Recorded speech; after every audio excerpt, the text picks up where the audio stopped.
Saudara, pemerintah Kabupaten Gresik telah meluncurkan sebuah program strategis yang dikenal sebagai Nawakarsa. Program ini dirancang untuk mencakup berbagai aspek kehidupan masyarakat, mulai dari kesehatan, pendidikan, ekonomi, hingga infrastruktur.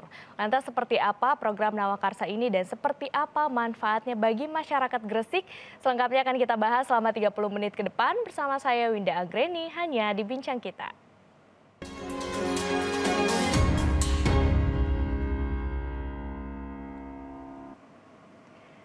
Dan saudara, untuk membahasnya telah hadir narasumber saya pada hari ini Bupati Gresik Bapak Fandi Ahmad Yani atau yang akrab disapa dengan Gus Yani. Halo Gus Yani, apa kabar? Halo, baik Mbak Winda.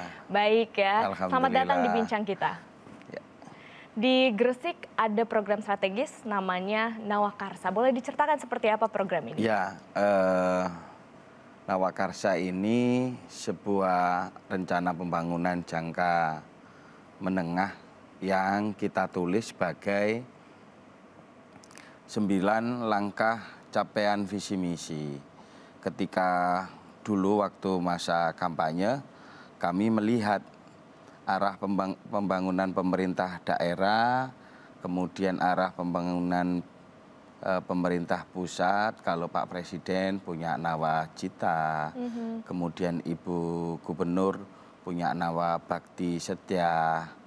Kami, agar pemerintahan ini selaras, kami menulis Nawakarsa, 9 langkah capaian visi misi yang sudah kita tulis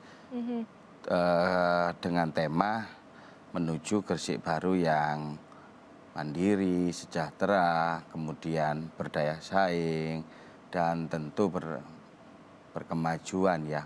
Kemudian kita melihat masyarakat kita yang punya budaya atau berbasis pesantren, maka di sini kami menuliskan berlandaskan akhlakul karimah. Lah, itu yang dimaksud 9 Nawakarsa kita. Oh, jadi kalau di Gresik punya Nawakarsa namanya. Kalau di dalam Nawakarsa ada apa aja nih yang termasuk di dalamnya? Ya, Nawakarsa ini kita tulis per program ya. Ada Gresik Akas, kemudian Gresik Mandiri, kemudian Gresik Mapan, ada Gresik Cerdas, ada Gresik Sehati, kemudian ada Gresik Lestari, serta Gresik Berkah. Artinya dari 9 program ini punya masing-masing program tujuan capaian. Contoh kita lihat Gresik Sehati. Gresik Sehati kaitannya pasti tidak jauh dari kesehatan masyarakat Kabupaten Gresik. Apa saja yang berkaitan dengan kesehatan di Kabupaten Gresik? Kami selama hampir 2 tahun terakhir ini sudah memberanikan mengambil program UHC, Universal Health Coverage. Artinya menjamin seluruh masyarakat Kabupaten Gresik jaminan kesehatan secara gratis. Ketika sakit hanya membawa KTP saja sudah clear di Kabupaten Gresik. Kalau Gresik itu kan dari utara ke selatan, Mbak, melintang gini Gresik itu. Dulu semuanya terpusat dalam kota. Jadi orang selatan ketika mau mendapatkan akses kesehatan harus selalu ke kota. Kami sudah menyelesaikan pembangunan rumah sakit di wilayah selatan. Artinya Gresik Sehati tuntas nih, jaminan kesehatannya sudah seluruhnya cakupannya untuk masyarakat Kabupaten Gresik. Kemudian kita juga membangun sarana prasarana yang kaitannya dengan kesehatan di wilayah selatan atau pemerataannya masyarakat Gresik sudah bisa mengakses jaminan kesehatan. Satu contoh dari 9 item Nawakarsa itu betul. tadi. Lalu sejauh ini bagaimana dampak yang dirasakan oleh masyarakat dengan adanya program Nawakarsa, kesejahteraan masyarakat seperti apa di sana? Ya, terkait dampak yang dirasakan otomatis masyarakat bisa merasakan ya dari 9 program Nawakarsa tersebut. Kemudian setiap tahun BPS sendiri, Badan Pusat Statistik Daerah, juga terus melaporkan Artinya kami juga akan mengevaluasi setiap program, 9 program yang kita tulis tersebut yang berkaitan dengan survei yang dilakukan oleh BPS, salah satunya IPM Gresik yang naik di atas rata-rata. Kalau provinsi itu sekitar 74%, kami di Kabupaten Gresik 78%. Kemudian pertumbuhan ekonomi naik tajam sampai 4% di Kabupaten Gresik, artinya ekosistem investasi di Kabupaten Gresik bisa berjalan dengan baik. Lalu kemudian yang menjadi tantangan untuk menjalankan program Nawakarsa ini sejauh ini seperti apa, Gus Yani? Tantangan menjalankan Nawakarsa selaku yang menjalankan ya, otomatis kita harus benar-benar, artinya ada ide besar 9 langkah kerja ini, kemudian inovasi, ini bentuk inovasi kita, bagaimana kita melakukan transisi waktu itu dari tahun ke tahun berikutnya, baik dari pemerintah daerah, kepala daerah maupun OPD masing-masing bisa bersinergi, kolaborasi yang hasilnya bisa kita lihat di sana. Dengan segala tantangan tapi selalu bersinergi, berkolaborasi untuk tetap melanjutkan program Nawakarsa ini. Nawakarsa. Kita akan lanjutkan lagi perbincangan ini, saudara, bersama dengan Gus Yani, Bupati Gresik. Usai jeda berikut ini, tetaplah bersama kami di Bincang Kita.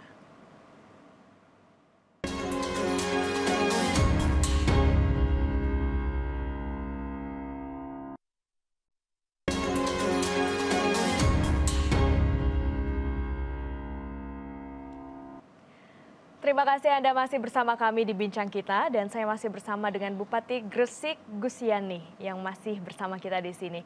Melanjutkan lagi perbincangan mengenai Nawakarsa di Kabupaten Gresik. Lalu apa saja yang menjadi inisiatif utama dari program ini untuk kesejahteraan masyarakat Gresik? Ya, Gresik di tahun 2022 kita ditetapkan sebagai PSN, Proyek Strategis Nasional. Salah satunya adalah KEK, Kawasan Ekonomi Khusus. Artinya Kabupaten Gresik harus membuka diri, ramah investasi, kemudian kecepatan perizinan yang mudah didapatkan oleh investor. Tujuan kita melihat dampak multiplier efek di sini. Ketika Gresik ditunjuk sebagai KEK, Kawasan Ekonomi Khusus, artinya peluang tersebut dimulai dari tenaga kerja, kemudian UMKM yang berada di Kabupaten Gresik itu akan tumbuh, bangkit, dan meningkat. Kemudian potensi produk unggulan juga kita tahu bahwasanya Gresik ini dulu pesisir pantainya panjang, otomatis budidaya ikan bandengnya melimpah. Kita punya bandeng yang hampir 1 tahun itu 80.000 ton, kemudian udang dan lain sebagainya. Kita melihat secara komprehensif, artinya dari satu titik KEK saja mudah-mudahan punya dampak yang positif yang berkaitan dengan kesejahteraan masyarakat secara langsung. Nah, maka di sini program 9 Nawakarsa ini harus berjalan selaras dengan nawacita Pak Presiden, nawabakti Pak Ibu Gubernur waktu itulah. Ini yang kami terus melakukan bersama-sama. Oke, tapi untuk mencapai kesejahteraan masyarakat Gresik yang diperlukan adalah kualitas SDM, kemudian kualitas pendidikan. Apa upaya yang dilakukan oleh pemerintah Kabupaten Gresik, Pak Bupati? Memang SDM ini menjadi kunci ya, kunci dari kesuksesan sebuah daerah. Apalagi Gresik yang sudah ditunjuk oleh Pak Presiden, diberikan kesempatan oleh Pak Joko Widodo terkait proyek strategis nasional yang ada di Kabupaten Gresik, sehingga Gresik ditunjuk KEK, Kawasan Ekonomi Khusus, yang tidak semua daerah mungkin mendapatkan kesempatan, Mbak. Maka di sini pemerintah Kabupaten Gresik harus benar-benar memperhatikan pendidikan yang merata, pendidikan yang baik, pendidikan yang layak. masyarakat Gresik harus benar-benar sekolah untuk menghadapi tantangan industri yang ada. Salah satunya kami pemerintah Kabupaten Gresik punya program di pendidikan kesehatan. Kami itu punya 2 kecamatan di kepulauan terluar ya. Pulau Bawean ada 2 kecamatan, Sangkapura dan Tambak. Kondisinya seperti apa? Ya otomatis karena ini kepulauan terluar, dokter spesialisnya pasti kurang. Tetapi kami mengambil sebuah kebijakan, kami memberikan beasiswa pendidikan spesialis terhadap masyarakat atau anak-anak Gresik yang punya kemampuan hebat di bidangnya, khususnya dokter yang ingin belajar spesialis, kami biayai secara utuh sampai lulus. Ada pula program Jaketku, kejar paket tuntaskan putus sekolah.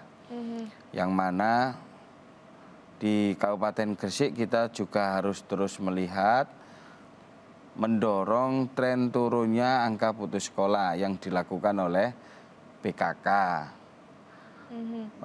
Salah satunya adalah ketika ada anak, kenapa putus sekolah? Bisa jadi ada yang kurang mampu, atau dulu mungkin menjadi korban bullying di lingkungan sekolah, maka dia berhenti putus sekolah. Atau mungkin mereka yang dulunya fokus dalam pendidikan non-formal di dunia pesantren, kemudian ketika daerahnya berpotensi dengan industri yang ada, maka mereka juga akan ikut dalam program Jaketku tersebut. Dari sisi pemerintah juga menyiapkan secara fasilitas, juga mendorong inovasi atau kreativitas terkait dengan peningkatan kemampuan atau keterampilan talenta untuk masyarakat atau anak-anak remaja di Kabupaten Gresik. Banyak sekali program-program Gresik Cerdas ini ya, agar masyarakat di Gresik bisa mengakses pendidikan dengan mudah. Betul, pendidikan pun Mbak. bisa merata di sana ya, Pak Bupati. Kalau tadi ekonominya sudah baik, pendidikan sudah baik, bagaimana dengan kesehatan masyarakat? Untuk stunting mungkin seperti apa di Gresik? Kesehatan terkait dengan stunting ya. Di sini kami bersama-sama Dinas Kesehatan, kemudian KBBPA, termasuk Dinsos, kemudian bersama-sama dengan Ketua Tim Penggerak PKK, sosialisasi bahwasanya posyandu ini harus bisa diaktifkan secara masif. Alhamdulillah hasilnya Kabupaten Gresik turunnya sangat signifikan ya, dari 23% menjadi 9%. Dan alhamdulillah kemarin kami mendapatkan anugerah penghargaan oleh BKKBN terkait Pak Bupati melakukan upaya intervensi secara khusus yang punya dampak turunnya angka stunting di Kabupaten Gresik. Wah, jadi terlihat secara nyata ya. Betul. Seperti apa penurunan angka stunting di Betul. Kabupaten Gresik. Dan untuk menunjang semua aktivitas dari masyarakat Gresik pastinya juga harus ditunjang dengan dukungan infrastruktur yang ada di sana. Seperti apa sejauh ini, Gus Yadi? Infrastruktur ada Gresik Mapan, itu dalam 9 nawakarsa tersebut yang berkaitan dengan infrastruktur. Melihat kemajuan daerah, tentu kita punya persoalan, baik itu macet dan lain sebagainya. Maka kita dalam Gresik Mapan tersebut jelas bagaimana kita melihat potensi membuka jalan baru penghubung antar kecamatan yang sudah kita lakukan. Infrastruktur yang lain saya kira kita terus bergerak ya. Kemudian karena tidak hanya jalan tetapi pembangunan kebutuhan air bersih di masing-masing wilayah, hampir apalagi perubahan iklim yang selalu tidak ada kepastian. Ini juga menjadi perhatian dari pemerintah Kabupaten Gresik. Iya. Jadi jalan, air bersih, kemudian juga rumah sakit. Iya, betul. Intinya hampir semua yang menjadi kebutuhan dari masyarakat sebisa mungkin dipenuhi ya oleh pemerintah. Masih ada yang kemudian ingin saya tanyakan kepada Gus Yani, tapi usai jeda berikut ini, saudara tetaplah bersama kami di Bincang Kita.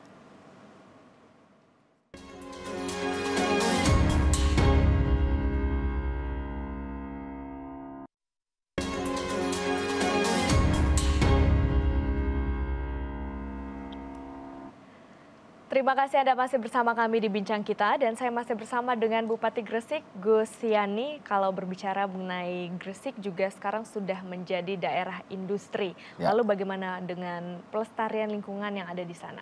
Disinilah saya menyampaikan kepada dinas yang terkait, khususnya Dinas Lingkungan Hidup, bahwasanya harus memberikan informasi kepada masyarakat.